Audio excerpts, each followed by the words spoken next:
Le marketing de réseau, mesdames et messieurs, se décline sous plusieurs formes. Il n'est pas rare de voir cela se traduire au niveau digital avec des personnes qui vous contactent et puis du lobbying, on peut parler ainsi, du réseautage. Mais qu'est-ce que c'est? Est-ce que c'est dangereux? Quelles sont les limites? Comment s'y préparer? Est-ce que tout le monde a le droit d'y entrer, d'y accéder? C'est la raison pour laquelle on est très heureux d'être avec le coach Zoromé Mamadou, expert en intelligence financière. Coach, bonjour. Bonjour. Merci pour la tenue très africaine, ça nous fait très plaisir. Merci. On aime notre africanité ici, même si on est en costume souvent, mais on n'est pas... Alors, c'était juste pour vous décontracter. Ouais, merci. Alors, c'est quoi le marketing de réseau? Pour parler comme les Ivoiriens, Okay. Marketing de réseau, là, c'est quoi même? C'est quoi même? Alors, l'image me plaît, parce que j'en avais amené une. Ben voilà, qu'il y en a une déjà là. Tous les hommes de la Terre naissent interconnectés. Il n'y a pas quelqu'un qu'on dirait, il est seul, il est unique.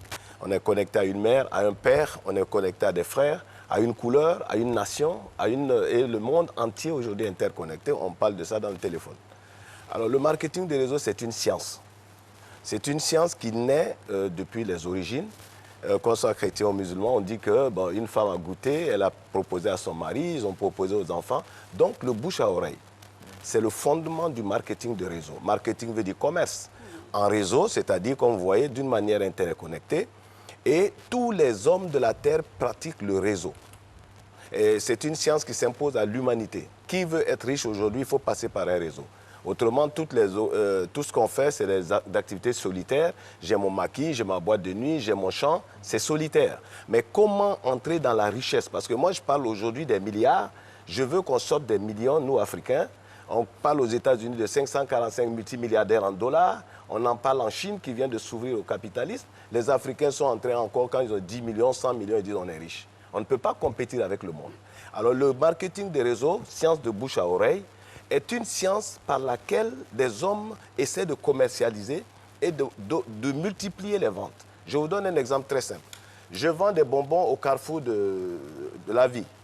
Et chaque jour, j'ai 2000 francs de bénéfices. Alors, l'intelligence financière, je vais au village et je viens avec 30 de mes frères. Et je leur donne les mêmes quantités de bonbons, je les affecte en divers points de la ville d'Abidjan. Le soir, on fait les comptes. Il va sans dire que ce n'est pas la même vente que lorsque je suis seul. Et c'est le système du marketing de réseau. Les Africains pratiquaient le marketing de réseau dans les villages. Tout le monde allait cultiver dans le champ de Yao, une autre fois dans le champ de Kwaku, ainsi de suite. Il n'y avait pas de pauvres. Et la richesse, c'était quoi? C'est la nourriture et les produits, comment on appelle, d'élevage. Tout le monde en avait. Donc, le marketing de réseau, il ne faut pas confondre avec tout ce que nous voyons, où on vous dit, bon, voilà, vous donnez de l'argent, vous venez au bout de combien de temps, ça s'est multiplié. Marketing veut dire commerce. Le premier fondement d'un marketing, il y a un objet, il y a quelque chose à vendre. C'est quelque chose que des gens ont maîtrisé pour pouvoir vendre. Et généralement, il s'agit d'un fabricant d'un produit, donc qui veut optimiser les ventes. Il maîtrise les ventes jusqu'à la fin, c'est-à-dire la production, la qualité, et comment faire pour que cette vente soit optimisée. Donc, qu'est-ce que c'est que le marketing de réseau? C'est le fait d'emmener quelqu'un à acheter quelque chose. C'est un produit, je ne sais pas moi, de consommation, de santé, etc., des soins. Il le teste, il le goûte, et lorsqu'il voit que c'est bien, il le recommande à d'autres. C'est le principe. Okay. Alors donc, le principe, ce n'est pas, on ne cherche pas des vendeurs. Ça, c'est le marketing usuel, où chacun se débrouille, il se promène pour vendre. Or, le marketing des réseaux, justement, c'est comment faire pour dupliquer les ventes et comment faire pour que quelqu'un puisse être un entrepreneur avec peu d'argent. Alors, ça nous intéresse au plus haut point, parce que vous avez parlé de profits conséquents à faire. Ouais. Comment ça fonctionne, justement, ce marketing de réseau-là? Quels sont ses fondements? Alors, les fondements, c'est quoi? Vous voyez, je montre un peu ce schéma-là par rapport à la vente traditionnelle. Alors, je suis commerçant parce que j'ai beaucoup d'argent. Je vais acheter, je viens vendre. Mais dans le marketing de réseau, je prends par exemple votre téléphone. Vous dites, mon téléphone coûte 600 000 francs. Et vous êtes content, vous dites à tout le monde, j'ai un smartphone de 600 000. Mais en fait, le téléphone est parti du fabricant à vous. Mais vous n'avez pas acheté le téléphone directement chez le fabricant. Je ne dirais pas de nom parce que pour question de publicité. Disons un téléphone X, vous ne l'êtes pas allé chez le fabricant pour en acheter un. Le téléphone a fait tout un tour avant d'arriver chez vous, chez moi. Nous sommes des consommateurs. Il a fait tout ce tour. Il est passé par la grande publicité qui coûte très cher et qui est répercutée sur le prix du téléphone. Il est passé par des importateurs régionaux, des gens qui importent par exemple pour tout l'Orient, l'Océanie, etc. Ils ont mis leur marge. Nous avons nos commerçants qui vont aller acheter 700, 300, 400, 600 téléphones. Ils ont mis leur marge parce qu'ils ont voyagé, ils payent la douane, ils payent le transport, etc. Et lorsque le téléphone arrive 600 000, en réalité, ce n'est pas un objet de 600 000 francs. C'est un objet qui a fait tout un tour. Et moi, j'ai servi à enrichir toutes ces personnes. Les statistiques montrent que c'est au moins 70% du prix de l'objet. Donc, quand vous avez un téléphone de 600 000, il y a 420 000 qui ont servi à enrichir des gens, des intermédiaires, et c'est nous qui le payons. Alors, dans le marketing de réseau, le fabricant voudrait partir de chez lui au consommateur directement. Que le produit ait le même prix sur toute la terre. Ok. Comment le faire? Comment le faire? Bonne question. Alors, coach, nous sommes en Côte d'Ivoire et l'histoire du marketing de réseau en Côte d'Ivoire a été vraiment marquée par beaucoup d'arnaques, beaucoup de personnes véreuses qui viennent promettre vendre du vent aux gens. Je ne vais pas citer des noms ici, vous savez de quoi je parle. Alors, quelles sont les dispositions à prendre quand on veut entreprendre, quand on veut se lancer dans le marketing de réseau? Alors, le premier critère, lorsqu'on vous présente un marketing de réseau, posez la question, on vend quoi? Parce que marketing veut dire vente. Ce n'est pas du vent. Ce n'est pas donne l'argent et puis on te dit ça va se multiplier. C'est illégal. Parce que quelqu'un ne peut pas servir des intérêts alors qu'il n'a pas une licence de fonctionnement bancaire. Donc dès qu'on vous dit, ouais, voilà, vous allez donner l'argent, machin, ça va se multiplier, ce n'est pas vrai. Ça, c'est le premier fondement du marketing de réseau. On vend quoi? Deuxièmement, vous voulez faire entrer dans un marketing de réseau. Aujourd'hui, le monde, c'est un village interplanétaire. Allez sur Internet, regardez, il s'agit de vendre quel produit? Il se trouve où? Il sert à quoi?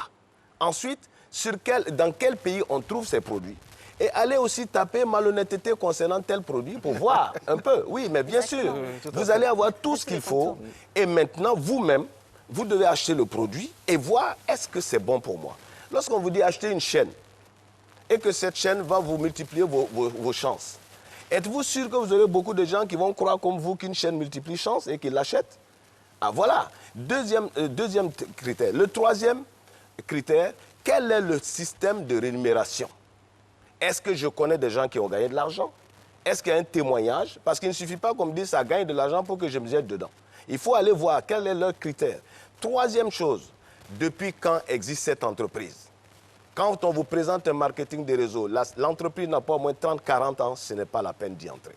Alors, pour terminer, je dis, il ne faut pas un marketing de réseau où, d'abord, j'ai dit, il n'y a rien à vendre. Deuxièmement, on vous dit, vous allez avoir de l'argent parce que vous allez donner, ça va se multiplier. Comme vous avez dit, on a eu ici en Côte d'Ivoire beaucoup de systèmes et les gens aiment l'argent facile. Alors, avec les autorités dedans, tout ça. Hein? Ah ben bien sûr, voilà. C'est l'argent facile, c'est le cœur même de l'Africain. Je fais du coaching en intelligence financière. C'est l'un des aspects sur lesquels je me fonde le plus. L'Africain est pauvre. Je parle de pauvreté, pas de matériel, la pauvreté de l'esprit. C'est-à-dire on arrive à comprendre, on arrive à accepter que l'argent se gagne facilement. Lorsque vous présentez quelque chose qui est facile, tout le monde tombe dedans comme des mouches dans la bière. Alors je dis non, l'argent se gagne en travaillant. L'argent qui n'a pas une traçabilité, aujourd'hui vous avez tout ce qu'on nous dit, on parle de trading que vous pouvez faire avec 45 €, 45 $, mais attendez, le trading, c'est le fait de participer à la bourse, à des achats d'obligations financières. Ça ne se fait pas avec 45 € quand même. Alors lorsqu'on vous présente 45 € pour acheter des actions, posez-vous la question de quoi il s'agit. Alors on va vous dire encore, voilà, parrainage, parce qu'ils utilisent le mot, parce que c'est le fondement du marketing de réseau, mais on ne parraine pas n'importe quoi. Le parrainage consiste à dire, viens, voilà ce produit. Écoutez, aujourd'hui, moi j'utilise un produit depuis 20 ans. Je sais le bonheur que ça m'apporte. Vous me donnez quel âge? À peu près. 18 ans. 18 ans, merci. Ça vraiment, je suis très content. Ben, j'en ai 72. Wow. Alors, à 72 ans, ben oui, à 72 ans, je bénis Dieu. Je n'ai pas un problème de prostate, un problème de, enfin, j'allais dire musculaire, etc. Mais je le dois à Dieu et à un produit que j'utilise, à des plantes. Alors, quand je parle de cela, c'est un témoignage d'abord. Et ensuite, je témoigne comment ça gagne de l'argent. Je fais des conférences à travers toute la sous-région pour montrer aux gens comment le marketing de réseau peut être un palliatif, comment on appelle, un répondant pour tous ces jeunes et toutes ces femmes qui souffrent de problèmes d'autonomisation. Vous voyez? Donc, c'est ce qui fait qu'aujourd'hui, j'insiste, parce qu'à un certain moment, par exemple, 1929, OK. D'accord. En tout cas, il y aurait tant à dire, hein, et puisqu'on vous a maintenant, c'est sûr que votre régularité sur ce plateau-là va donner des idées à plus d'un pour abonder dans ce marketing de réseau légal et structuré. Merci en tout cas, coach Zoromé Mamadou, d'être passé sur notre plateau.